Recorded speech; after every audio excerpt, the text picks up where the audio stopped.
ഈ പഠനോപകരണമാണ് wooden beads. ഇത് 3 വയസ്സ് മുതൽ 6 വയസ്സ് വരെയുള്ള കുട്ടികളുടെ പഠന പ്രവർത്തനങ്ങൾക്ക് എങ്ങനെ ഉപയോഗപ്പെടുത്താം എന്ന് പറഞ്ഞു തരാം. കുട്ടികളെ അധ്യാപികയ്ക്ക് അഭിമുഖമായി വട്ടത്തിൽ ഇരുത്തിയ ശേഷം ഒരു നൂലിൻ്റെ അറ്റം ഒരു കുട്ടിയുടെ കയ്യിലും മറ്റേ നൂലിൻ്റെ അറ്റം മറ്റൊരു കുട്ടിയുടെ കയ്യിലും കൊടുത്ത് അധ്യാപിക കുട്ടികളെ മുത്തുകൾ കോർക്കുന്നതിന് സഹായിക്കുന്നു.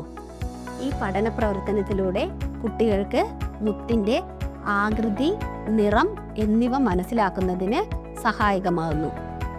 ഈ പഠനോപകരണം കുട്ടികളുടെ കൈയും കണ്ണും തമ്മിലുള്ള ഏകാഗ്രത വർദ്ധിപ്പിക്കുന്നതിനും കുട്ടികളിൽ സംഖ്യാ അവബോധം വർദ്ധിപ്പിക്കുന്നതിനും സഹായകമാണ്.